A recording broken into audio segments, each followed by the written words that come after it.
My name is Rose DeGeorge. I am the productivity coach from the Western New York area, like Buffalo. I'm the productivity coach for two market centers here. I've been a PC for about 4.5 years. I love the role. It's I I really think I was just born to be a coach. This isn't my first time doing Ignite. I took a break for a little bit, so I'm excited to be back with all of you. Let me let some more folks in here. I have put my contact information in the chat. So if you want to follow up with me after, if there's something I said that you had a question about, or if I mentioned a resource and you can't find it or something, feel free to reach out to me. You can text me, you can shoot me an email. The emails might take me a little bit longer to get to. I'm working on that skill set. I haven't perfected getting all of my emails done. I'm working on getting better at that. But certainly you're free to reach out. So today we are going to talk about working with buyers and sellers and clients. All right. So in the chat, there is a link to the participant guide. So if you haven't done so already, you can download that and follow along. I have a PowerPoint. The participant guide has some things on there that aren't necessarily on the slide. So it's always good to have. I printed that out as well. So let's get started. So we are on session 16. That's awesome. And congratulations to those of you that have gone through all of it. Some of those of you that have jumped in the middle of it. That's awesome. You can just, when we pick up, we'll pick up. We're going to finish up, and then we start up again the week after when we get back from family reunion from Vegas. So today we're going to talk about working with buyers and sellers in the transaction. I know that you've worked on like the lead gen part of buyers and sellers. We're going to talk about what happens after, like once they've decided to work with us. So we're going to talk about success with clients, and then we're going to break it down to buyers and sellers, and then with our co-agents. Then we'll do a little recap. So here's a quote from the MREA. Has everyone here read The Millionaire Real Estate Agent? If not, put that on your list, even if you just read one chapter a week. The things that you hear your productivity coach say, your team leader, is all going to come from the systems and the models that we take right from the MREA, the Millionaire Real Estate Agent. I'll be honest, the first time I read it as a new agent, I couldn't get through the whole thing. There were things in there I just didn't get, especially when we got into the team section. And so I say that to you because I want you to know that that's okay. Read it, and then you're going to read it every year anyhow. Every year I started reading a little bit more, and now I can get through it and it makes sense. But definitely, probably definitely at least the first half of it, you should be able to get through and have it make sense. But virtually the way the book was written, I'm not sure how many of you know the background. Gary Keller, Dave Jenks, and Jay Papasan interviewed hundreds of top producing agents, and they got together and thought, what are the things that they all do that make them successful? And that's how Gary came up with the models that we use now. And right from the Millionaire Real Estate Agent, he says, virtually every top producing agent we have ever worked with has a deep and almost inherent sense of service. They have a servant's heart and place their buyers or sellers' real estate experience above all else. They're always thinking of service. And that's what we're going to talk about today, the type of service that you provide your clients and what that means to them and what it means for you ultimately. So we're going to start with that success with clients. So let's cover the things that you can do with both your buyers and their sellers to make the process of your transaction be as transparent, as smooth as possible. So we're going to talk here about communication. It's one of the things that you'll hear buyers and sellers say that they really value. It's one of the top things that they look for in an agent, honestly. And so your key to success with your clients is good communication. It's the foundation of great relationships with your clients, because sometimes your clients end up being your friends. They're going to be your long-term clients. They're going to be your advocates for your business. Let me see. I'm just going to double check your participant guide and see what, I just want to make sure that I'm covering. Okay, so it does have a few things in the participant guide. It lists the four things that you need to make sure that you communicate. Number one, you provide a strong foundation for sustaining relationship. You set and manage expectations proactively throughout the transaction. You create a peace of mind for your clients, and it enhances your credibility. So it's important to realize that you can really over communicate with your clients. There are some exceptions, but they want to be in the loop, right? Your clients want to know what's going on, whether if they don't hear from you, oftentimes they're going to think something's wrong. So making sure that you're that person that communicates with them throughout the transaction is vital. I know that you all are in different places in your business. Is anyone here using Command or their Keller Williams app in order to communicate with their clients? And if so, tell me how. I just started. Was using the email campaign Great. and follow up once a month for the neighborhood update. I think it's just a good Right. practice. Just pump yourself up in front of the client rather than just fade away. Yeah, love it. Anyone else? So there are some smart plans in there. I know that might be something that some of you haven't had the opportunity to look into. Smart plans are a great way to reach out to your clients, and even before they become your clients, right? When they're your leads. But there's also, when you get into transaction, you're going to create an opportunity. You're going to move them through the opportunities. There's checklists in there as well that you can share with your clients. I'm not sure. I think that might be something that you talk about in a week or two. If not, I'm sure your market center tech coordinator teaches a course like that. There's checklists in there, and so some buyers just want to have a conversation, and some buyers want to see every single step, and you can share that with them. All right, so let's talk about the three levels of service you have in your participant guide. You have these listed on here. So in addition to the four underlying ideas that we just mentioned, you need all your communication with your clients to convey three things. You're going to remember to keep these three levels of service in mind: your purpose, your value proposition, and your fiduciary. So let's talk about what those three things are. Purpose. It's to get, oh, let me see, I'm sorry, somebody popped up here. Masters of service have a clear understanding of why they should be hired. And so, which is a little different than your value proposition, because value proposition is being able to translate your purpose and why people should hire you.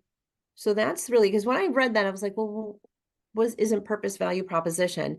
But it's understanding why they should, what you're doing, the purpose, right? I'm sorry, I'm trying to read my notes when I do this too, which I shouldn't do. And so your value proposition is being able to articulate that. And fiduciary.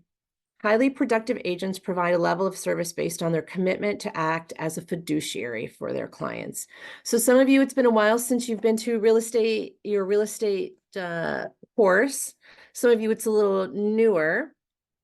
We're going to talk about the difference between a fiduciary and a functionary. But a fiduciary places their client's interest above all else, including their own. So in your participant guide on page 16.4, we have a list of the difference between a functionary and a fiduciary. So a functionary, a specific task relationship with a client. They do the job by dotting the I's and crossing the T's. A fiduciary has a high trust relationship with clients and always puts their best interests in the forefront, even before the agent's own. Does anyone have the participant guide in front of them, either printed out? Who can tell me one difference between a functionary and fiduciary that's listed. Functionaries low level and fiduciaries high level. Yeah, absolutely. And so tell me what that means to you when you read that. Low level is just like you're kind of doing the basics, Mm-hmm. whereas fiduciary, you're going a step above. Yeah, great. Anyone else see anything on here that sticks out, the difference between a functionary and a fiduciary? I like where it says own the task, does the task, and owns the result. Yeah. What does that mean to you? Tell me an example of that. So if I'm going to own the task, I'm basically going to just do what it tells me to do. Mm-hmm. But if I'm in charge of what result I get, I'm going to put more effort. I'm probably going to think like, what's the best route to get to my goal? Yeah. And I'm goal oriented. I'm only focused on the Right. The goal. goal of your client, right? Right. Absolutely. Awesome. I love that. Anyone else see anything on that list? What stands out to me is the functionary is they're just like reporting, like telling them what their rules, if like following the rules and procedures, and the other one was there was one that stood out real with like responding to their needs versus with fiduciary, like they're helping them make the decisions, not just reporting the information and Yeah. being their partner. Yeah, I liked that one too. The functionary was the employee, and fiduciary is a partner. We're a partner in this transaction with them. This is probably the largest purchase they will make in their life, or definitely one of the largest purchases, and we're their partner there to help them with their goal. Another thing I noticed on here that stuck out, the functionary tells and sells, where the fiduciary educates and guides. We're going to talk a little bit more about that in a bit. But guiding your clients through the transaction, educating them along the way, is one of the things that you put forth as a fiduciary, right? We want to keep them in the loop and we want to educate them along the way. Another one that I really liked, responds to needs or anticipates needs. When you're responding to a need, you're just a functionary. You are just doing the task. But anticipating them, I promise you, if you can anticipate what is next in the transaction, you will take your customer service to another level. One of the ways to do that is to know your sales contract. We all have different contracts here. We're all in different states. And your all rules might be very different from ours. And I guarantee a lot of them are. But knowing what your sales contract is going to help you anticipate what that next step is. So we put out a lot of fires as realtors, but knowing how to avoid some of those fires by anticipating what happens next is really going to give you a different level of service to your clients. So here's something that it's not written in your participant guide, but I thought it would be fun, maybe just fun for me. Remember when you went to real estate school, you had to learn the 6 traits, the 6 fiduciary responsibilities. And do you remember what the acronym was for that to help you remember? Old car. Old car, very good. Who remembers one of the, what old car stood for? What does O stand for? Obedient. Obedience. What does the L stand for? loyalty. Very good. Loyalty. What about D? Disclosure. Disclosure. Very good. That one sometimes takes me a second. I'm like, what is that one? C. What is C? Care. What's that? Care. Nope. Reasonable care is R. Reasonable care. You got it. It's the wrong letter. Reasonable care or diligence is R. Who knows what C is? Confidentiality. Confidentiality. Yeah, it's really important to our clients, right? To know that what they tell us stays in confidence.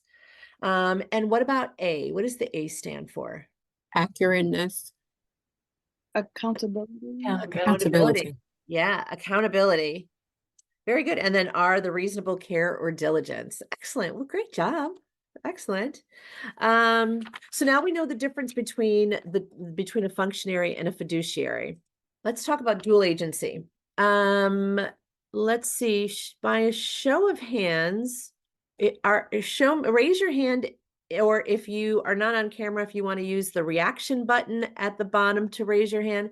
If you are in a state that allows dual agency, raise your hand. Does that mean Texas does not allow dual agency? I think most of you all from Texas that didn't raise your hand.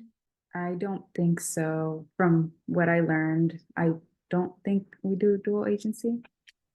Okay. Intermediary. All right. Excellent. Excellent. Okay. So we're going to talk a little bit about that because it is legal in a lot of states, although it's not advised. We are able to do that here in New York State. When I was a realtor in Pennsylvania, it was legal there as well. And in the 18 years that I've had my license, I have never once done dual agency, nor will I ever. It is the quickest way to get yourself in trouble, as your broker will tell you. However, a lot of people do it. So if it's legal in your state and you choose to do it, as long as you have the guidance of your productivity coach, your team leader, your broker, make sure that you're navigating that with some supervision. What dual agency is, it's working with both the buyer and a seller in a transaction. It's not advisable, especially to a new agent. But as I said, I've had my license 18 years and I'll never do it. So many infractions endanger an agent's license, all stemming from doing dual agency. Being in a fiduciary responsibility with your clients means making decisions on their best interest, right? We're working on their best interests. How challenging is it when working with two parties with competing interest? How can you then have their interest? When your buyers, I have a couple of scenarios here. Will your buyers expect that you're telling them everything about a house, even items that may not be required to be disclosed? If you're the listing agent and you have the buyer, will your buyers expect that you're telling them everything about a house? They're going to expect that. Will your seller expect the offer you're making on behalf of your buyers is the best offer since you have knowledge of the pre-approval amount and finances? Does your seller think you're bringing them the highest offer? Does your buyer think you're working in their best interest? And that's where some of the conflict comes in. Here's some of the things that can go wrong. Are you really prepared to negotiate against yourself? When negotiating inspection items, how will you make the seller's case to the buyers that the HVAC system is in working order and therefore should not be repaired, while telling the seller that the system is close to the end of its useful life and therefore should be replaced or covered by a seller-paid home warranty? That's conflicting information, right? Both are legitimate representations of the same issue. They just come from different perspectives. Second one, would you ever go to court against someone who shared your attorney? When I read that, I went, that's a great scenario. Would you feel like you were getting the best representation possible while your lawyer spent half their time working for the opposite side? If not, refusing to do dual agency may be the best course of action for you. All right, let's talk about setting expectations. When you joined Keller Williams, you had an orientation, you met with your productivity coach, or your agent services coordinator, and some expectations were set of what your next steps were. It's imperative that you set the next steps with your clients. Setting expectations so that they know what to expect from you and what your level of service is. And we're going to talk about what some of those key items are. We have those 3 levels of service that we talked about. Let's talk about how you can be a great agent. How do you reach those 3 levels of service for your clients is largely about communication and education. People want to be in the loop. Buyers want to be in the loop. Sellers want to be in the loop. Even if they're a repeat buyer or a repeat seller, it's likely that they probably haven't bought or sold in 8 years. That's the NAR stat, is about every 8 years. And we do this every day. And it's been 8 years since they did that. So don't make the assumption that they don't, that they know it. Because also the market is very different today than it was 8 years ago, for sure. So, so don't make the assumption that you can't bring something to that if they're repeat. So demonstrate your expertise by educating your client on the realities of the current market, whether they're your buyers or your sellers. So we're going to set expectations for the process and for communication. I suggest at your buyer consultation, go over the entire process. They have a lot more steps than sellers do. At least in our state, because there's a, you've got the lender and so forth. And again, things are a little different, different states. And even at the sellers, listing presentation, go over the entire transaction process. Tell them what the buyers will be doing at this time. The buyers will be applying for the mortgage. They'll be applying for the appraisal. What does that mean for the sellers? And remember that if you might have done a buyer consultation with someone and 2 months later, now they're looking. A lot can happen in 2 months. The market can change, so you'll need to update them on that. But also think about how much information you have been processing as an agent. You get thrown in and you've got tons of information coming to you. And that's why we repeat things over and over, because it's impossible for you to really digest all of the information.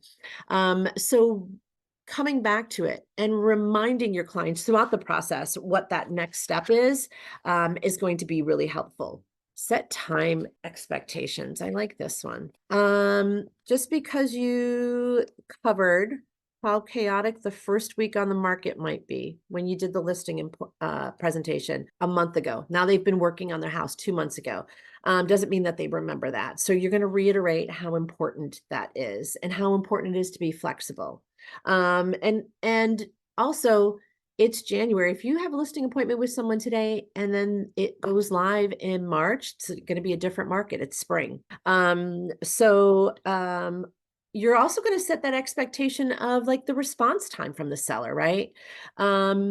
It may be customary in your area to have an answer the same day from the seller or within 24 hours. Contractually, that might be something. And I don't know your contracts in other states. So it contractually, you may have a deadline there. Making sure that they know what those are by reminding them is going to be important.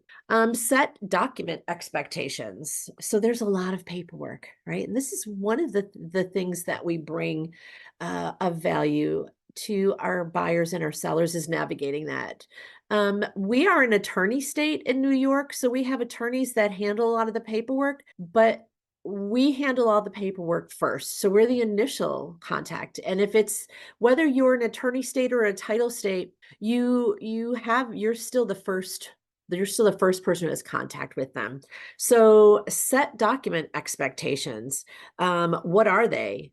Appraisal, if there's appraisal waivers, are there inspection waivers? What are property condition disclosures?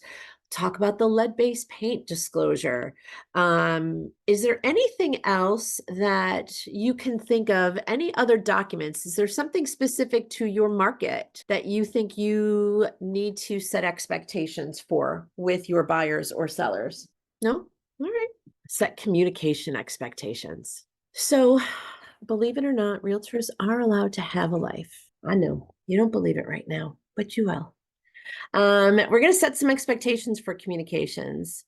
Some agents feel like they can never turn their phone off or take a day off. And that's really not the way to live your life. And I know it's a little challenging. A lot of you are dual career when, you're not doing this, you may not be available all day. But it's important to make sure that you have that time. The way to do that is to set that expectation in the very beginning with your client.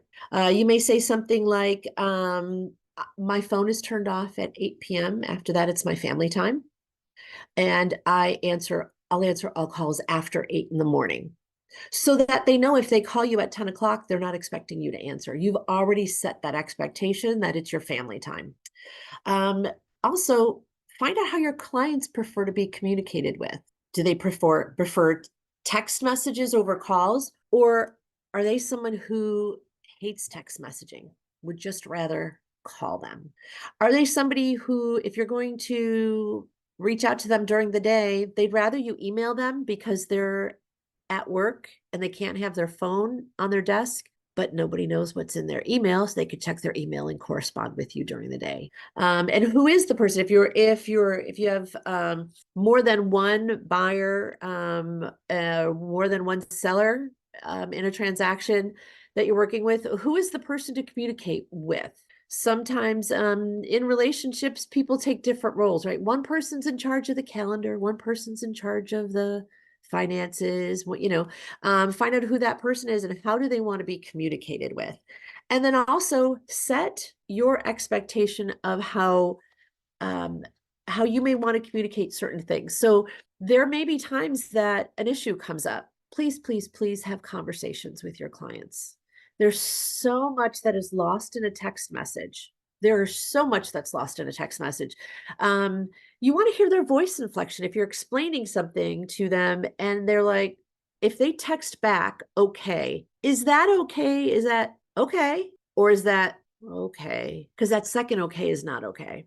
And so now you have clients that you think are all on board and they're really not, they're disappointed. So they're set an expectation that if it's something like confirming appointments or something like that, or a quick question, you can answer it. But if it takes more than 2 sentences to explain, let's have a phone call, because you really want to make sure that you're providing that service and the clarity around whatever issue that is. Any questions, any comments on that? All right. Set contingencies. What will happen if a home comes on the market that is perfect for your buyers the weekend that your sister is getting married out of state? You want to have a plan and communicate it well in advance. For example, you can say, I'm going away. I'll be unavailable from Friday until Monday morning, but my partner, Rose DeGeorge, will be taking your calls. She has your file. She has your number. If there is any house that you want to see, please reach out to her. She'll be available to show you any houses. She'll be able to write offers for you and negotiate them. We work together. So you're going to find a partner in your market center that you're going to be able to rely on. It may be somebody that you compensate for their time, or maybe it's just someone that you've struck up a friendship with, and this is what you do for each other when you go on vacation. But somebody that you trust and that you can make that introduction, that you know that their level of service matches your level of service. So someone that can cover your showings for you, and if need be, write contracts for you. As if you're a listing agent, maybe your sellers will be out of town and unable to respond on a particular weekend. Now, how are you all, I'm putting so I can see everyone again. Raise your hand if you are in a market that is the same as it was 2 years ago, where you're putting listings on, you're getting multiple offers and the houses are selling quickly. Okay. Well, we are in Western New York, so we still have to set that standard and that expectation to our clients. We have to know, are they going to be available? Because if they're not, we have to make sure that we communicate that to the co-agent, right? To the buyer's agent that says, my client will be out of town. We won't be able to give you an answer until Tuesday.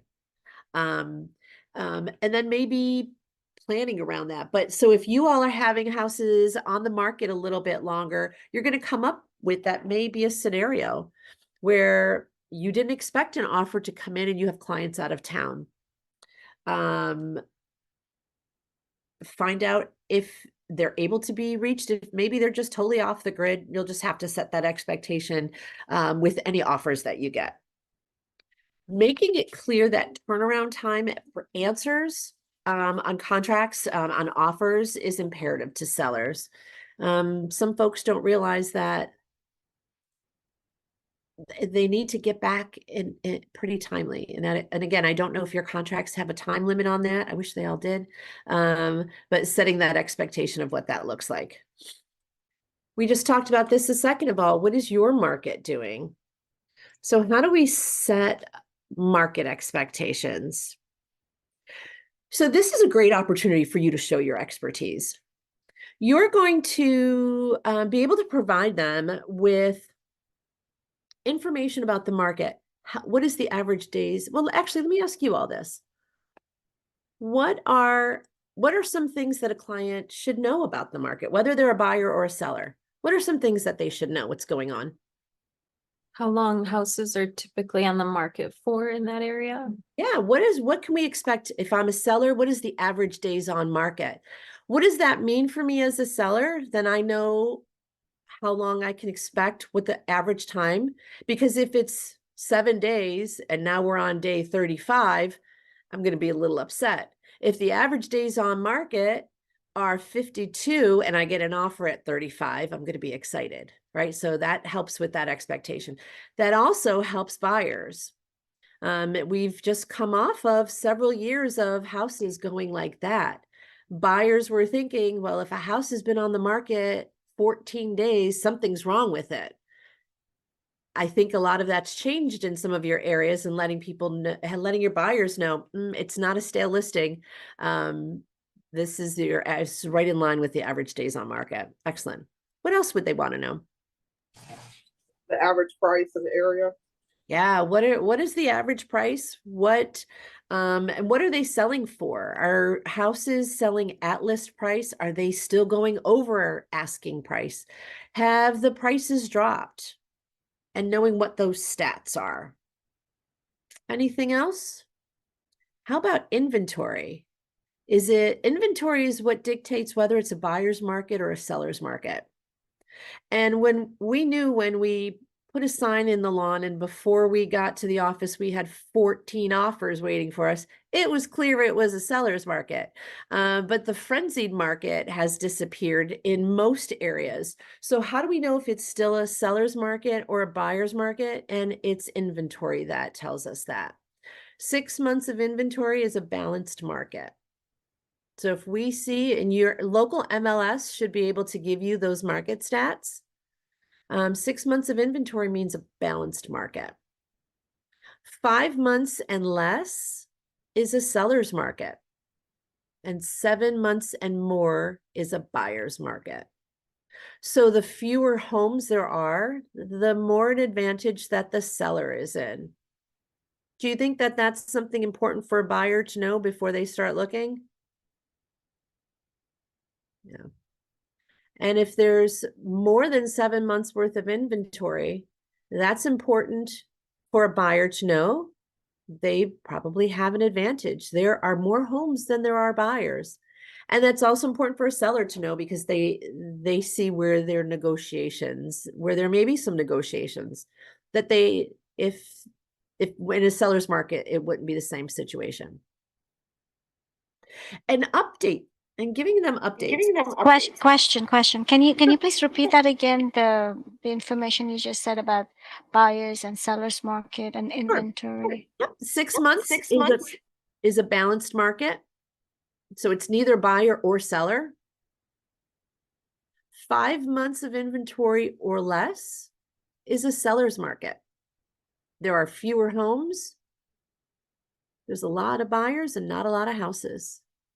And then 7 months and greater is a buyer's market. That means there's a lot of houses and not as many buyers. So houses in a buyer's market, the average days on market is going to be higher because there are more homes. Buyers have more homes to choose from.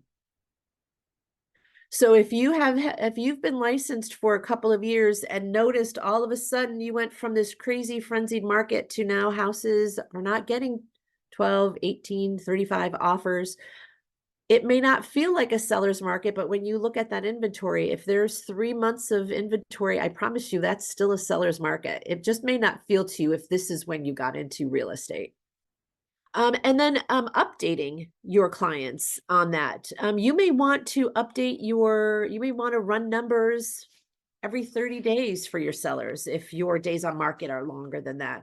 For your buyers as well. If your buyers are having a tough time finding a house, updating them on the market every once in a while, it might help give them some perspective. All right, so you've got some KW tech items in here. We're not really going to go into that too much, but this is really referring to those customized checklists that we talked about earlier, and smart plans and opportunities. So talk with your market center tech coordinator or your productivity coach for a little bit more of that information. All right, 3 steps of gaining referrals. We're going to talk about referrals, and then we're going to take a short break so you all can stretch your legs, and we can get ready for that last hour. 3 steps to gaining referrals. Provide value. You're going to do that throughout the entire transaction. You should be providing value before they even become your clients. That's probably how they've decided to work with you, right? If you're somebody there that maybe you're their go-to person, the house down the street went for sale, or they have real estate questions, they come to you, you're providing value. And then you're going to provide value throughout your relationship. Ask for help. Let people know that your business is based on referrals. So ask for the business. And instead of it, I see that it says here, ask for help. I kind of want to change the word for to. Ask to help. Who do you know that I can help? We need more listings in our market. We have a lot of buyers and we don't have a lot of homes to sell. Who do you know that I could help that is interested in selling their home? You'd be surprised at how many people don't realize that our business is built on referral. That's a huge part of our business. They think you walk in the office and we just hand you business. And that's not how real estate works. I'm also going to suggest a way to ask. I hear a lot of agents say, can I give you my card? And if you know anyone who wants to buy or sell and invest in real estate, can you give them my card? You have absolutely no control there. None. Because now they've given you the card and who knows, it's out in the world. That person may or may not call you. Instead, I'm going to suggest this. Teach your sphere how to give you referrals. And do something, you could say something like this. If you know somebody that I can help who wants to buy or sell, ask them if it's okay for you to give me their contact information and I'll follow up with them. Ask them if it's okay for you to give. Can you repeat that? Yep, I'm going to just, okay. Ask them if it's okay for you to share their contact information with me and I'll follow up with them. Ask them if you know someone that I can help that wants to buy or sell, ask them if it's okay for you to share their contact information with me and I'll follow up with them. Now, what has that done? That's put you in control. Now you have the number, you've got permission, right? Because no one's going to give you their friend, their family members' contact information without their permission. Nobody's going to do that. I actually had somebody about a year ago call me and ask me if it was okay for them to give my information to a friend who needed a realtor. I was like, you never have to ask. Go ahead and give it. So you know that they're not going to share. So you're going to say, ask them if it's okay for you to give me their contact information and I'll follow up with them. When you teach them, that's what they know, that's how it works, because that's my job to follow up with them. You can still give out 1,000 cards. You'll save cards that way. I probably shouldn't tell you this, but I'm going to tell you anyhow. Sometimes I leave the house without business cards. And I realized that this was such a great thing to do by accident. I was out one evening and I had my little going out purse because I was just going out to dinner with friends and I met someone who needed a realtor. And I had no, oh, do you have a card? I don't. I said, but give me your number and I'll send you it. Genius. I got this person's contact information because I didn't have a card to share. It was excellent. Excellent. I never bring cards with me. But also, do you know that on your Command app, you have a business card? Do you all know that? Let's take out your phone and open up your Command app. You may have to sign in, and that's okay. And when you log on, it should look something like this. Actually, you know what? I'm going to stop the share so you can see my screen a little bit bigger. Your screen will look like this in Command. In the upper left-hand corner, you should have your photo and your name. And when you click on that, a pull-down menu will come down. And it says My Business Card. You've got a QR code they can scan. And your information goes right into their phone. And you've got theirs. Just a little. Where do you go? Go into Command. Yes. I'm just I have a little feedback from when you're unmuted. So if you're in Command, in the upper left-hand corner, you should have your name and your photo. Click on that. And then you have a little pull-down menu that comes down. And then it says My Business Card, and click on that. And what I'm going to suggest, if you've never used this before, have a friend, family member, significant other scan it. See what happens. Always test it on someone else before you test it with a client. See what happens. So that's a way to just use tech for it, because a lot of people are like, oh yeah, let me scan that. I have your info. All right, and the last thing is reward. Reward the behavior of the referral. Don't wait for closing. It's just too far. How long is an average closing in Texas from contract to close? How long does that take? 30 to 45 days. Okay, 30 to 45. How about, we've got a couple folks here from Memphis. How long does it take for a transaction to close? I don't remember. I know Jeremy was, but I know he's, Liliana, are you from Memphis? Or you're Carolina? Yes, and I say I can speak from a seller or buyer perspective because I've been a realtor for way less than a month. Yeah. But if it's a cash offer, it's 2 weeks, less than a month. But if it's through the bank, 6 to 8 weeks, Okay. from my experience. Okay. I love that 2-week close. That's a beautiful thing. Yes. Beautiful. Yes. We don't have that here. I had, and there was someone here Mm. from the Carolinas too. If someone else has a different, Dylan, is that you? Are you? Yeah, ours is about the same as most places, 1 to 2 months. Okay. All right. So when I started my career in Pennsylvania, I lived in Philly. I'm from Buffalo, but I was living in Philly for about 15 years. And most of my closings were 4 weeks. I got spoiled because then I moved to New York and I realized it's 60 days or more. So, so you're working with someone for 60 days from the time they get under contract to the time they close. The buyers, you're showing houses to for a while before they get something under contract. So maybe that's a month. If you're lucky, it's only a month. They were referred to you probably a couple of weeks before that. That could be 4 months. Imagine doing something nice and then 4 months later getting a thank you card. You don't make the connection anymore. You just don't. So don't wait until closing, because also, what if they referred somebody to you that couldn't get pre-approved? You still want to reward the behavior of the referral, because that's what we want. It's not their job to pre-approve and to see how much money their friends have. Just send them all to me. I'll take care of it. So that's what we want to reward. Does anyone have any ideas or any thoughts around that? Has anyone done this already? Has anybody gotten a referral from someone and given them a thank you with something? Referral like a client? Yeah. Yeah, my coworker, she actually gave me 2 within the last like 2 weeks. So I got her, and she's a vegetarian, so I caught her eating popcorn one day. So I got a little microwave popcorn, this silicone thing from Target. I put a bag of kernels and stuff, and I was like, keep popping me some clients. Thank you. I love that idea. What a great idea, Lee. That's awesome. And what's great about that too is it's personal.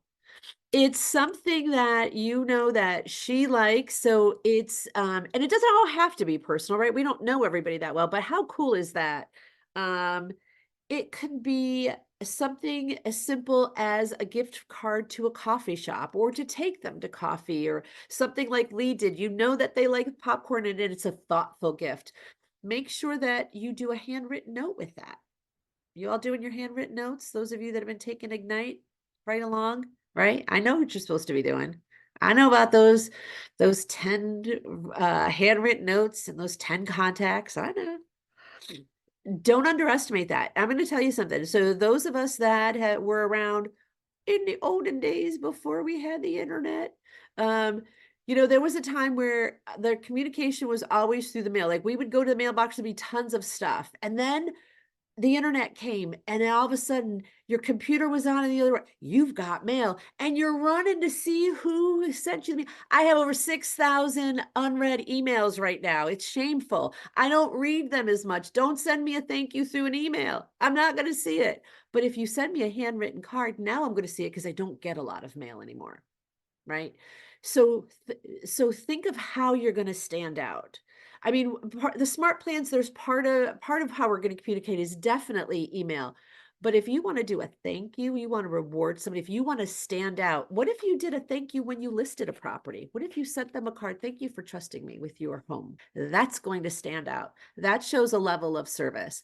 Sending them an email that says, thank you for trusting me to list your house is nice. But if they open up a handwritten letter, that's special.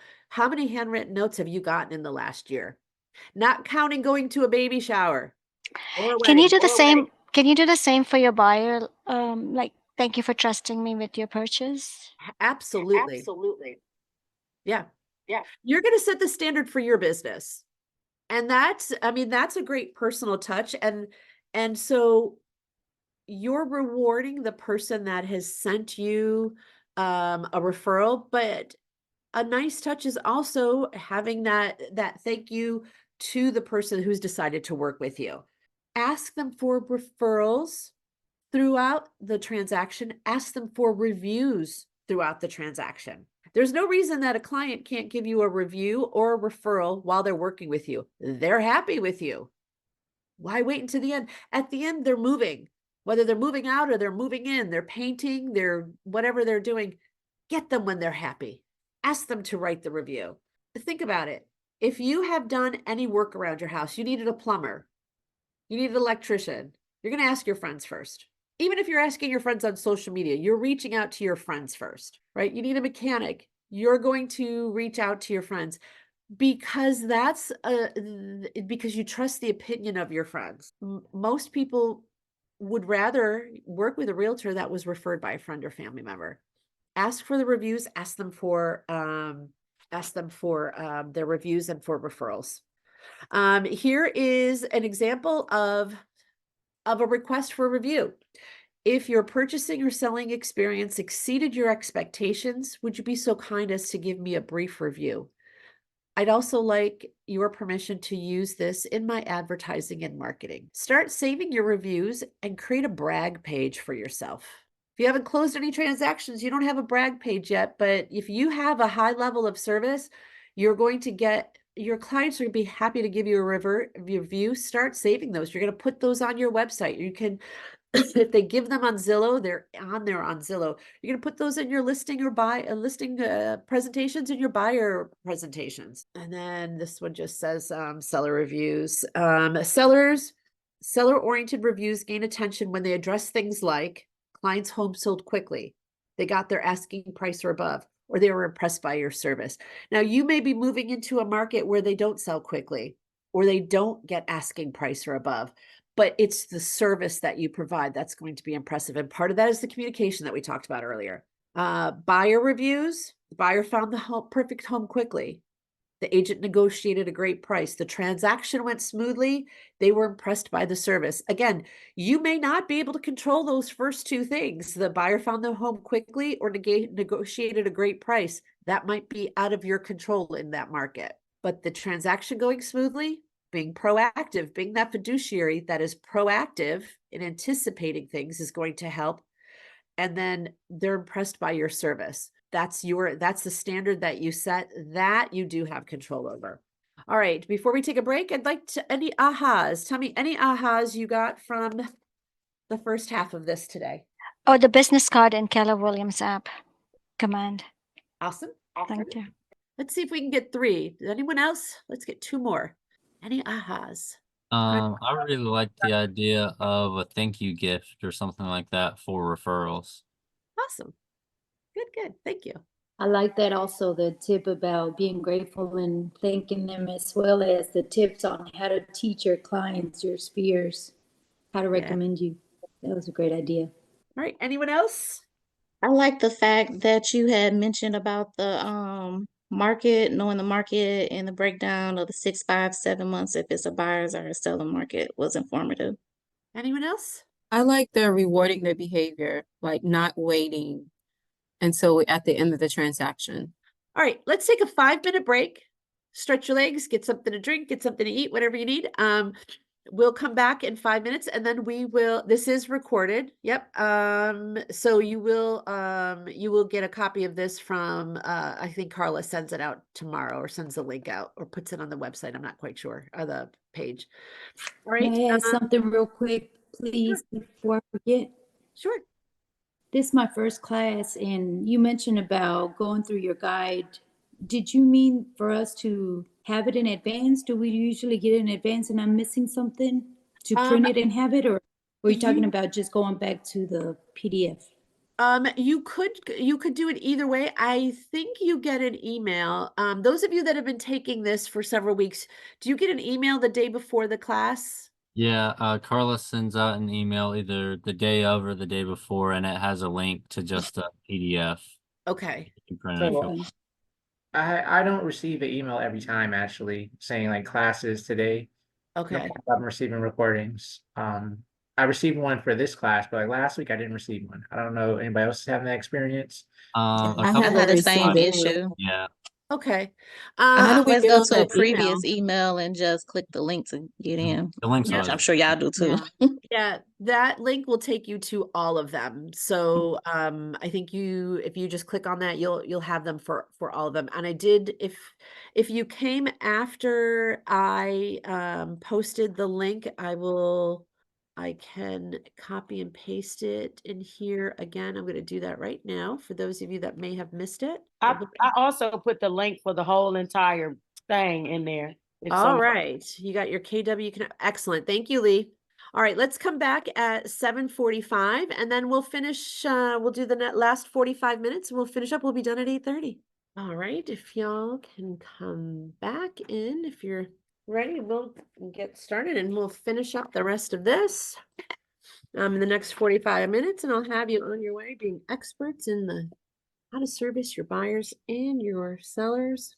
Hey, Rose, can I ask, to graduate Ignite the Night, you have to do, was that like 20 different Tuesdays that I was seeing? Okay. I didn't really know it was entailed. Okay. Yes, Now I ma'am. do. All right. Thanks. You're welcome. All right, so I should do a screen share.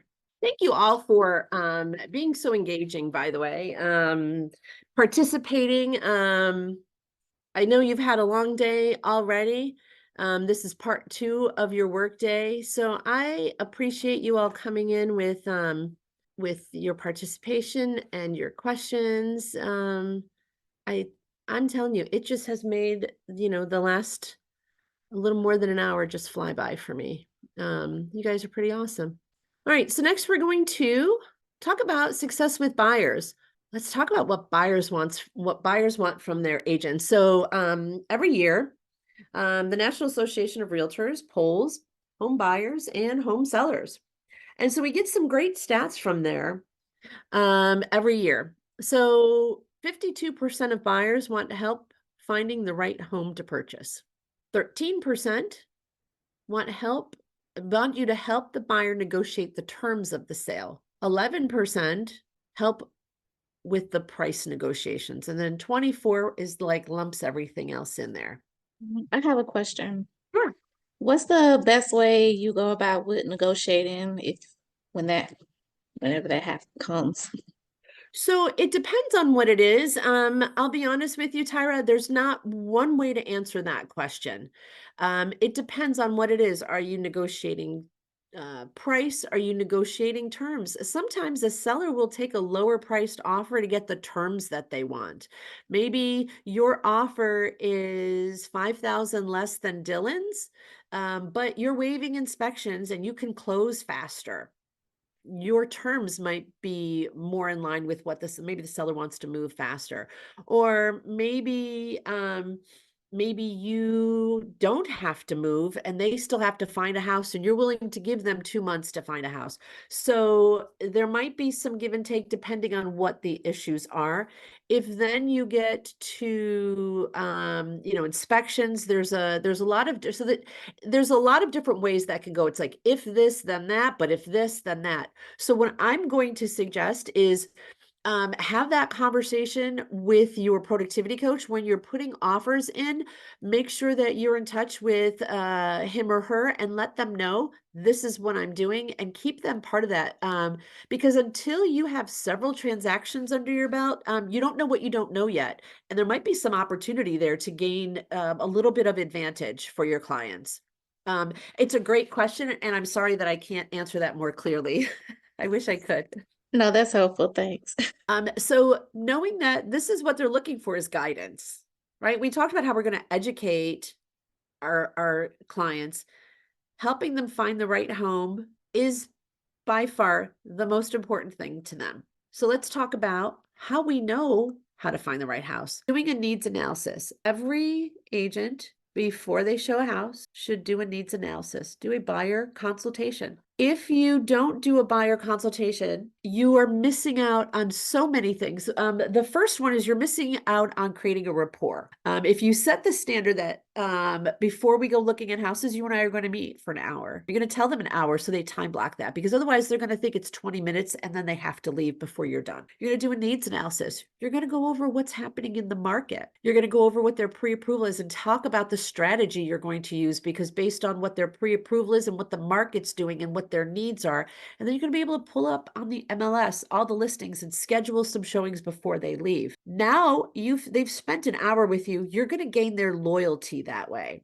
You showing them a house once does not create loyalty. You giving them value, which would be in telling them about the market, explaining from start to finish what they can expect. Remember, we had that slide earlier, what's going to happen in the transaction. You're educating them. Now they've got a relationship with you. Now you've got their loyalty, as opposed to someone you showed a house once. Then they're going to meet somebody else and they've got no loyalty to you. So creating that. And don't be afraid to set that as a standard. Don't be afraid to make sure that they're pre-qualified or that they have the proof of funds to show that they can afford the properties. Because I'm willing to bet every single person here has been to the doctor's office at least once. When you call to set that appointment, Mary at the front desk is asking you all kinds of questions. Before she wants to know what's wrong, she wants to know, how are you paying? And then when you come to the appointment, before you go back to see your doctor, you've got to now show all of this stuff, because that is the standard. That's what's expected. You can have that level, that standard of your service, because it's going to help you do your job. I promise you, if you sit and spend an hour with a buyer doing a consultation, you'll have to show them less homes. First of all, because you're going to have so much conversation about what their life is like. That's what's important. I don't care if you have 200,000 and you're looking for a house in the city of Buffalo, 3 bedrooms, 2.5 baths with a big backyard. I know everybody wants that house. Tell me what you do when you come home. Tell me if you have pets. How much room do your pets need? What do your children do after school? Do you need any accessibility for anyone? You know, when my mom was alive, I had to have a first floor bathroom. That was important. I couldn't have a house where mom would have to climb the stairs. You'd only get that from a buyer consultation. Let's get to know the people we're working with. You're going to be able to provide a different level of service for them. Who's going to be living in the house? You're going to ask them you're going to write all this down. Pets, when they tell you you have pets, you're going to ask them what kind. They're not always dogs and cats. I do this when I teach the buyer consultation with my agents in my market center. What if I have a lizard? Don't ask me if I need a fenced in backyard. My lizard's not going outside. but ask what type of pets. And then ask what the, if it's, especially if it's a dog or a cat, what are their names? People love to talk about their animals. That tells you a lot about someone. Write it all down, because you're going, that dog is a part of the family, and you're going to, that dog needs a big backyard. When you're looking at houses with big backyards, you can say, so do you think that Rover's going to like this backyard? What do you think he's going to think of this? It's important. What are the non-negotiables? What are their deal breakers?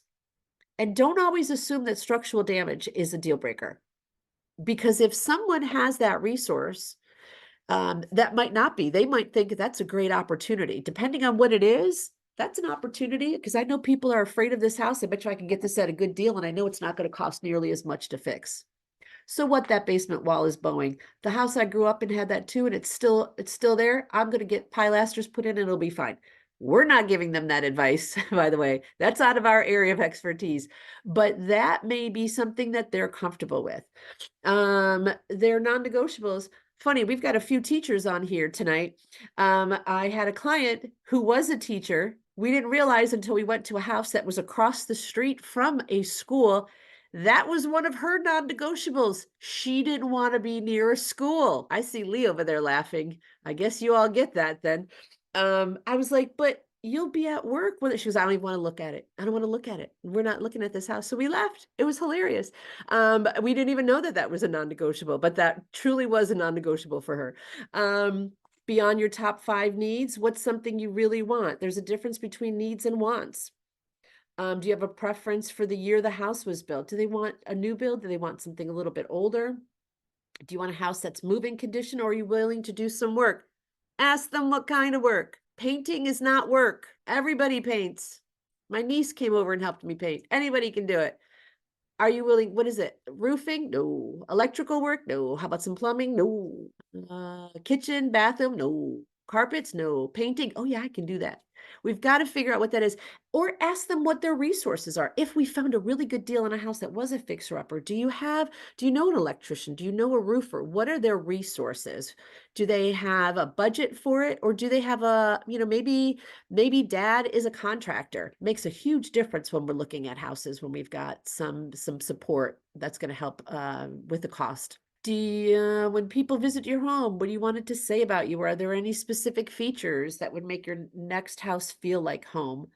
Will you require accessibility options? Don't assume because the person doesn't appear to need accessibility options. The example I gave you with my mom, I definitely needed that, not for me, although it's very convenient as I get older as well. If you don't have, I think in the Ignite toolkit, I believe there's a buyer questionnaire. I also have one. If you don't have one that is already provided by your market center or the toolkit, I have one that I've put together for that I've just added over the years. I'm happy to share that with you. You all have my email address. If you shoot me an email, if you just want more questions, they don't all apply to everyone, obviously, but as you're going through, it's asking questions. Are they renters? Do they have a lease? A lot of different questions. So if you want to do that, send me an email. But you say you don't look at your emails. Ruth's not wrong. I promise I will look. Put in there, please help me. No, you don't have to put that. I will just put buyer questionnaire in the subject, and I will. I scan my email. And what's your email? It's in the chat. It's Rose Oh. at rosegeorge.com. And I'll send those all out tomorrow. I guess I missed that. I think I was logged in after that. What was it, Rose? Yeah. I'm gonna copy and paste all my contact information in here again. Okay, thank you. All right, I put that together just over. Wait, that's everyone in the meeting. Here we go. I put that together over the years. Things like I didn't add accessibility options until I discovered I overheard a conversation that buyers were having. And I was like, oh, I didn't ask that question. So there's some questions that you might not think of, or questions that you might already know. So stay curious when you're meeting with your clients. Just dig a little deeper. It's the things that they don't think of that are the most important, because sometimes things happen. Sometimes we have to go circle back to a needs analysis. We may have to have that conversation that, you know, we've looked at 72 houses. No, you won't sell. Please don't show 72 houses. You might. But finding out why you're showing them houses that you thought matched their criteria. You may have to do another buyer needs analysis. Maybe something in their lives have changed, something in their world has changed. Sometimes you have to just bring them back for that. So sometimes what you'll see is, especially when, like, particularly when you're working in a seller's market, you have buyers. We've had a lot of buyer fatigue. They're looking at houses and they're putting in offers, they weren't getting them accepted. Putting in offers, not getting them accepted. And now they're changing their criteria because there's just not enough houses out there. So they look outside of what their criteria is. Maybe they're looking at another area. Maybe when they said they would only live here, they're looking at a couple other places because there aren't enough houses. Maybe you have some empty nesters that wanted a smaller house and now they're looking at some other things. Don't be afraid to circle back and do others. Just meet them for coffee. Let's just touch base and let's see what worked, what didn't. Tell me what you liked about this house. Are we changing the criteria? Because sometimes things do change. We have to have those tough conversations sometimes. Conversations about what they can afford, the realities of the market, timelines, move-in ready versus fixer-upper. There are a lot of different things that we can have conversations about. The affordability is one that changes when the interest rate changes. Last year, when the interest rates changed, was it last year or the year before? I lose track of time. When the interest rates went up, the market shifted. A lot of buyers pulled out. A lot of them had to leave the market because they could no longer afford the houses that they were looking at because the interest rate went up too high, because they're approved for a certain monthly amount. And now that monthly budget went down because the interest rate went up. So that PITI payment, their mortgage payment is made of PITI, principal, interest, taxes, and insurance. And when that interest part of that allowed budget went up, something had to come down. And it was the principal payment. So the price of the home went down. We have to revisit those conversations. And don't be afraid to have them. And it's important, because then here's what happens. If you don't have those conversations, they're not getting their offers accepted. Who do you think they're going to blame? I saw most of you say it. It's your fault. And it kind of is if you're not putting some clarity around what the problem is. It's not you that you're not finding them, but we've got to educate them. And remember what we said in the beginning of the class, we've got to repeat things. We've got to revisit things, just like you are doing in all of your trainings. You've got training in your market center, you've got training in Ignite, and you're hearing the same things over and over because it's impossible to digest all of it. So you need that refresher. And so make sure that you're having those with your buyers. Some other things that we want to repeat to our buyers. I like to, well, I'm not going to suggest you do this, but I threaten my people. I said it. I tell them, you are not to open up any other credit cards. You are not to buy a car. You're not to change your debt to income ratio. Don't quit your job.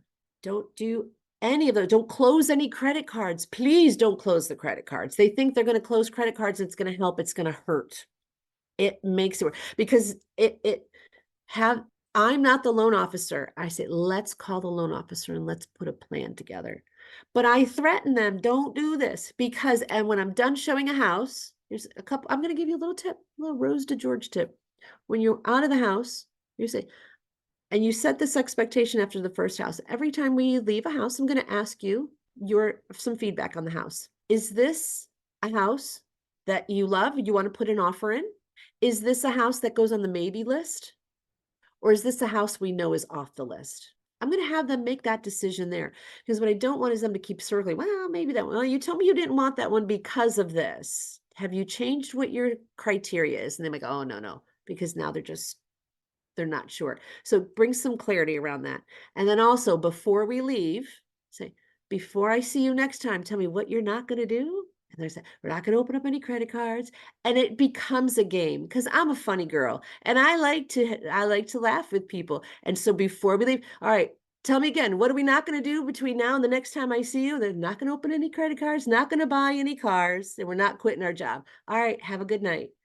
To the point that after my brother-in-law and sister closed on the house, we're moving their furniture, and my brother-in-law comes up to me and goes, can we go buy something now? I'm like, yes, you can go buy something now. You are all set. I don't care if you buy it 20 minutes after closing, not before. These are tough conversations. My approach may not work for you. It has to fit your personality, but you might figure out a way to have those conversations so that people don't, because I can't tell you, actually, I've heard of a couple of these scenarios in the last couple of months with other agents, and it's not pretty. And it's like right before closing, you discover all this. Somebody quit their job the day before because they thought that they were all good. All right. So get comfortable having tough conversations. And if you're not sure how to have that conversation, reach out to your productivity coach. They'll coach you through how to have that conversation, what questions. We always lead with questions. But ask your PC to come up with how to broach that subject. Now that we've talked about how we can use the needs analysis to help buyers stay on track and discuss some of the conversations around that, let's talk specifically about this. Now, how deep have you guys got deep into this in any of the other sessions, or are you mostly focused on like creating the business? We're diving into the transaction. All right. Sorry, I went to Austin last week to KWRI, and I brought back with me a cold that I'm recovering from. So I apologize. Showing homes best practices. Show only the best properties for your buyer. So when I know what happens now. They're on Zillow or Realtor.com or maybe on your KW app, and they're sending you properties. I like this. I want to go see these 6 properties. I am going to suggest that you review those properties first. Don't just say, okay, they don't drive the bus, you do. That's what you're being hired to do. Look at those. Do they meet the criteria? You may discover one of those houses don't have central air. You're going to reply, I looked into 123 Main Street and I noticed that it does not have central air. You told me that that was a non-negotiable. Have you changed that? Is it now something that we're willing to negotiate? Are we willing to look at houses that don't have central air? They may say, oh, I didn't notice that. Take it off the list. You just saved yourself 45 minutes or an hour or longer going into a house and then discovering it doesn't have AC. Go through those and see if they're a good match. And if they're not, question. Because maybe, like we talked about a minute ago, maybe their criteria has changed. Have the MLS listing with pricing information and key details including disclosures. I don't know. It depends on how your disclosures work in your state. You're going to kill a lot of trees if you print those out for every house. If you show a lot of houses, you may review them and make some notes about that before you're showing. But then certainly if it's a house that they're interested in, dive a little deeper. You decide what works better for your business. Number 3, mark properties on a map and answer location questions. If you don't know the area where you're showing houses, get in the car and drive around. See how far the Walmart is. How far is the grocery store? What are the schools? What are the elementary schools? What are the high schools? Are there colleges around? Whatever is the thing in your area. What are those resources? Be knowledgeable about the property and the neighborhood. Question. Can you share via email the disclosures? Or that's not acceptable either? What's that? The seller's disclosures. Can you send them as a soft copy? Can you email them to your clients? Yeah. Yes. Okay. Absolutely. Yeah, if it's up there for your clients, if the disclosures are there and your clients, you absolutely can email them if they want to look at them before the showing. Absolutely. I have a question too, Rose. So if you are going to show a buyer a property, how can you preview it before the buyer? That's a great question. If it's possible, you can schedule that it's called something different in different areas. Agent preview, different things, but you can schedule showing just for yourself and go through it. You may choose to do that. You may have a client that is very busy and they want you to go through and look at the properties first. It might save you time and them time going the preview, but you can. Another great way to do it, open houses. If you're not working an open house on the weekend, go to open houses. Get inside these houses, because even if you don't have a client for there, you don't know if you're going to pick one up tomorrow. Or what if you're going to list a house there 3, 4, 5 months from now? You've been in that house that you're using for a comp. If you're not doing open houses, get in there and look. And it's a great way to scope them out for your clients as well. Number 5, include recent comparable sales to answer pricing questions and point out potential issues, concerns with each house. Comparable sales, I wouldn't run a CMA on every single house you're showing. It's going to take up so much of your time. If you're running a business, if you're doing this full time, it's still a lot of work. If you have a full-time job and you're doing this, it's a lot of work. Do comps on properties that they're interested in. Or have an idea of that area. Like, have some comps if they're looking at a particular area. I wouldn't run comps for every single house. I mean, you could if you have that time, but know that knowing the market's more important.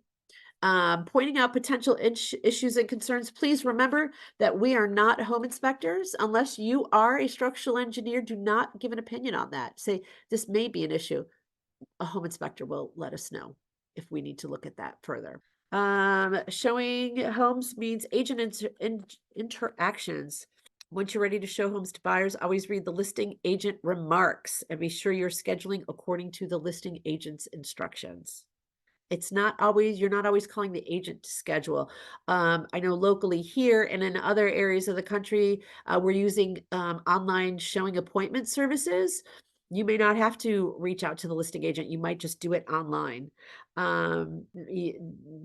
So make sure you read all, and sometimes it tells you, like, don't let the cat out. Take your shoes off. Don't lock the door between the kitchen and the garage, because that's the only way that the sellers get in and they don't have the keys to the house. You don't need to reach out with a ton of questions, but if you have questions, certainly reach out if it's a house that you think that they'd be interested in. And this just gives you a suggested home tour toolkit. Have some sanitizing wipes. Paperwork, you may, I don't know that do you all have electronic signatures, like e-signatures in Texas and the Carolinas? We do, we are able to do that. Years ago, like 100 years ago when I got licensed, we used to bring contracts and we used to write them on the hood of the car. Like, that was a real thing. You'll hear some old agents say that. That's the truth. We would do that. We did everything in writing. You don't need to do that. But we used to carry them around because I would rather bring that client. I suggest bringing that client back to the office, getting them a coffee, sitting down and going through that contract together. Or you can do it online, whatever the best practice is in your area. But a map, we don't need a map. We've got GPS. But if you want them, I think maps are great. I can see the picture in my head better. A first aid kit, flashlight. Flashlight is imperative. You've got to have a flashlight, especially this time of the year. Remember, when you're showing houses, you need, and I don't mean the flashlight on your phone, because that's fine if you're looking at a little cubby in a Cape Cod. But when you're showing houses, because it gets dark here, like way too early for me. If I'm showing a house at 6 o'clock, it's dark. I need a really strong flashlight. I want to look at the roof line, providing we don't have snow. I want to look at the foundation. We're going to need a strong flashlight, not a phone flashlight. Tape measure, notepad, pen, paper goods, toilet paper. You just never know. Graphite for sticky locks. That's interesting. I've never heard of that one. All right. Shoe covers, business cards, umbrellas, beverages, snacks. Don't bring food into a house, because Sally's going to eat that chocolate chip cookie and touch the couch. Don't do it. All right. Safety first when showing homes. Please, please, please. It's one of the things that we really put a lot of focus on. Please meet people in the office before you show them home. Not only are you going to create a better relationship with a buyer, but you're going to weed out some of the people that really aren't serious buyers. There is no reason that if you want, you can bring somebody with you on a showing. They can wait in the car and you can go and show the properties. You can have someone sit at an open house. Obviously clear that with your market center leadership, how that is handled in your area. Nope, you can take someone honest, they can sit right in the car. But just always be careful. Never let there be a person between you and a door. You follow your clients in, they go up the stairs, you go upstairs first. They go down the stairs to the basement. Never let your guard down. I don't care who they are. All right, let's jump, in the interest of time, I want to jump through some of these a little quicker. Buyers hesitate because they're afraid to commit. They don't like some minor detail of the home. They don't feel that they've seen enough homes. That's a big one when you're a first-time home buyer. It doesn't mean that they're not serious. They just want to make sure that they have seen that they're making the right decision. So don't discard them because they feel like they haven't. Maybe circle back to a needs analysis, but ask more questions. Ask them why they need to see more. And they just might be someone who can't make a decision unless they have seen a lot. Then they're going to feel good about that, because what you don't want is buyer's remorse. They put in an offer and now they're backing out because they feel they've made the wrong decision. Remember, we're done with this transaction in 60 days. They're living in there. They need to sleep on it or get the opinion of a trusted advisor. Oh, here's a great tip. For those of you working with first-time home buyers, you all heard all the things about the parent, right? Dad shows up and kills the deal. It's a real thing. I have a great suggestion for you. Have mom or dad or whoever's the decision maker come on all the showings. Because it's been 37 years since dad bought a house. He's going to tell little Billy, because Billy's 32 years old now, but he's still little Billy to dad, that this house is overpriced. There's this wrong with it. There's that wrong with it. Have dad go along on all the showings so that when you find a house, he sees the value, because he sees all the ones you said no to. Otherwise, he will come and kill the deal. And it's probably the best house for his son or daughter. Guidelines to facilitate decision-making. This one's huge.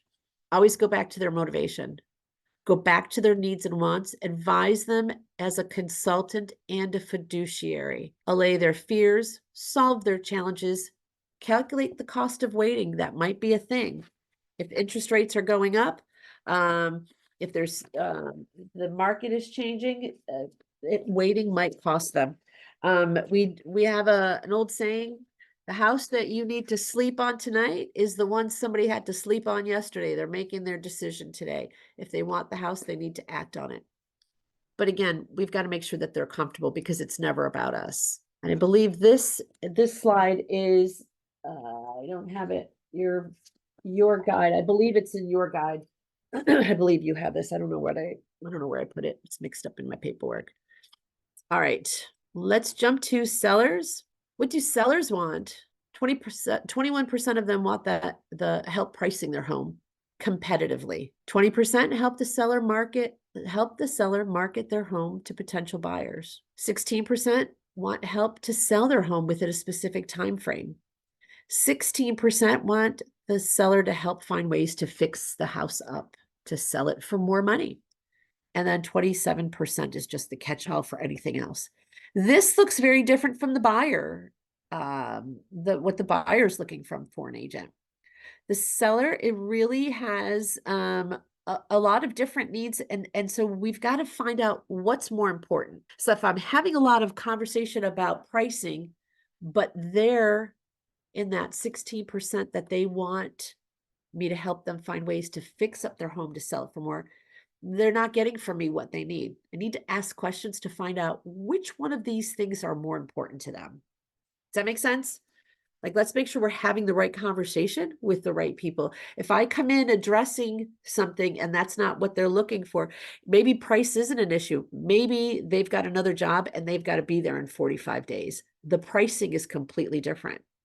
Pricing it to sell quickly and pricing it to get the highest price are two different strategies. So I need to know which one falls in line with what their goals are. What are the seller's needs?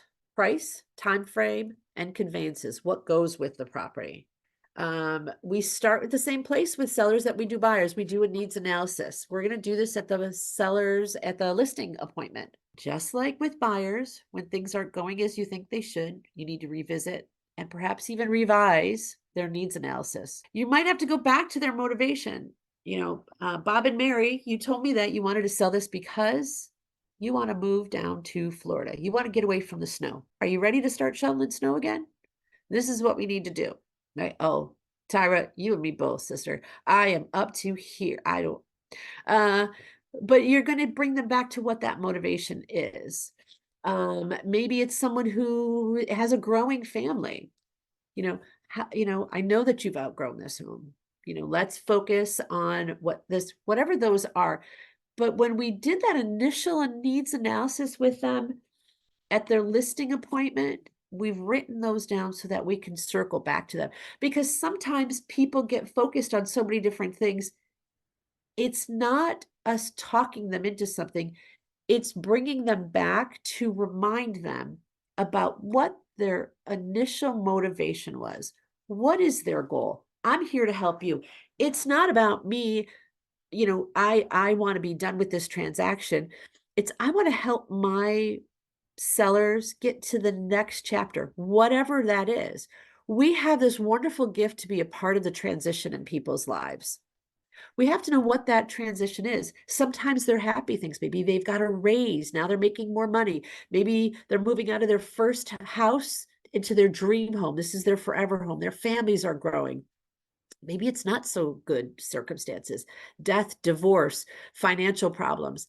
But we get to be a part of helping someone move from one place to another, figuratively and physically, but they're moving on to a different chapter in their life, and we get to be a part of that. And so really holding that as the priority of what they want and how can we help them get there in the time frame that they want is so important. So maybe circling back to some of those to see, has something changed? Maybe there's a reason why they're hesitating with doing some of the activities that they need to in order to sell it. Something in their lives or something in their world maybe has changed. Sellers control the price and the condition. That's it. Your job is to know the market and advise them on how to get the best price with the least work in the quickest time frame. The best price in the shortest time with the least amount of hassle. Therefore, you need to know the market and you need to know how they can best prep their home.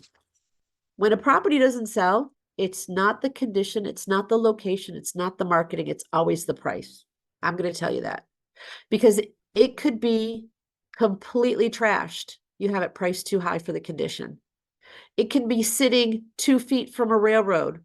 You have it priced too high for the location. It wasn't marketed. Everybody saw it. You have it priced too high. I promise. Getting a home ready to sell for the highest price with the least work and the best time frame can involve some sensitive conversations. Hardly anyone keeps their house ready to show all the time. It's more of a challenge for some sellers than others. This can be tricky. What are some of the issues that can come up? Odors from pets, odors from smoking, unclean conditions, cluttered conditions. Maybe there's some deferred maintenance, some things that they haven't taken care of. Maybe there's very personal decor that needs to be updated. One of the sensitive conversations you may have is the seller being home during the showings. Sometimes they want to be there because they think they can sell the house better. After all, they've lived there for 23 years, right? They know everything about this house, and I'm sure they do. The best way that I could suggest having this conversation, letting them know the buyer's perspective. Buying a house is an emotional purchase. We're not buying a coffee shop or an investment property. This is an emotional purchase. Buyers need to come in and feel like they're walking through what might be their next home. And if you're here, they're walking through your house. It's a different mindset and they're uncomfortable. Buyers go through a house much quicker when a seller is there than when a seller is not. They're uncomfortable, they'll walk through quicker. And if I can't sit with my buyers in the house and overcome any objections they may have, they're going to take it off their list. If they haven't had time to sit and stand in that living room and say, honey, do you think the couch will fit over here? I can't have that conversation. They need to be in that space and they don't feel comfortable. They feel like they're intruding. So they have to. And between me and you and the other, I don't know, 12 people in this room, they usually talk too much and they say things that they shouldn't. I'm not going to tell a seller that part. I'm just telling you that. But it's mostly that they're uncomfortable. So that conversation has to be had, and it's got to be set at that listing presentation. That's about setting your expectations. Any illegal activities might be a little sensitive. Guns in the house, that shouldn't be a sensitive issue. That's a safety issue. We want to make sure that those things are put away. No cash, jewelry, medications exposed. It is a short period of time. I know it's an inconvenience, Mr. and Mrs. Seller, to make sure you put all of your stuff away. Let's put your jewelry in a, safety deposit box or something, or have it in one place. And when you leave for showings, you take it with them. Try to problem solve. Medications, I understand. Let's take them all out. People will be coming through with their agents, but we're just making sure that we've got the house ready. An agent provides a strong foundation for a sustaining relationship. They set and manage expectations proactively throughout the transaction. We're going to set those expectations at the listing presentation, and then we're going to continue to revisit those, especially as days on market expand in your market. You're going to have communication with your sellers for longer periods of time. Create peace of mind for your clients, and it also enhances your credibility with them. If a client violates fair housing laws, we're going to remind them of their obligations under the Fair Housing Act. We're going to discontinue representation of that client. There's no ifs, ands, and buts about it. Report the incident to your broker immediately. Fully document the situation. It says consult an attorney if uncertain. I would take that lead from your broker. I would start with your broker. No commission is worth your reputation. Y4C2Ts. Win-win. This must look familiar to you all. Y4C2Ts. Part of our Keller Williams mission value mission. Oh wow, I'm messing that one up. I know I have it in my head. But win-win or no deal, integrity, do the right thing. Customers always come first. Commitment in all things. Communication, seek first to understand. Creativity, ideas before results. Teamwork, together everyone achieves more. Trust starts with honesty, equity, opportunities for all, and success through people, results through people. These are the values that we have at Keller Williams. If you stick with these, it should guide you to making the right decision. If you're not sure, please reach out to your productivity coach or to your broker. Let me see how we're doing on time. All right, we are almost done here. I am going to wrap this up in just a minute. Marketing. Your job as the listing agent is to market that property. It's not to bring a buyer. It is to market that property, to get at the maximum amount of exposure. The message you put out to attract prospective buyers and sellers is everything. Why would they want to contact you in this market? What would they get what would they get if they did? These two questions are at the heart of all effective messaging. Another great book, Shift. Another Gary Keller book. Read the MREA first and then Shift. You'll love it. We're going to skip through this. All right. I'm glad I was afraid I was going to get through all that seller stuff. There were some things in there at the end about marketing through Keller Williams. Your market center, I'm sure has resources for you on that, maybe classes on that. If you're not sure what your marketing, how you market your property, what happens when you put it. A lot of it just is automatic once you put it in the MLS. Have great pictures, have clear comments, make sure someone's reviewing your listings when especially your first few of them. Again, you don't know what you don't know. You might say something that's a fair housing violation very innocently, like not even thinking that you are. It's easy to do. So have somebody take a look at it. And then find out what happens when I hit the button to make it active. Where does it go? And what are my resources at Keller Williams? How do I promote that?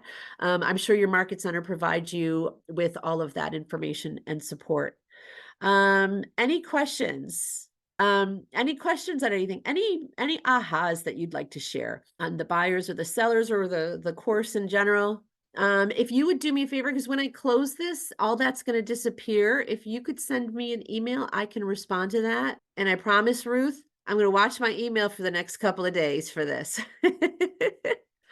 All right, everyone. Well, it's been my pleasure to spend the last 2 hours with you. I hope that you've gotten some value out of it.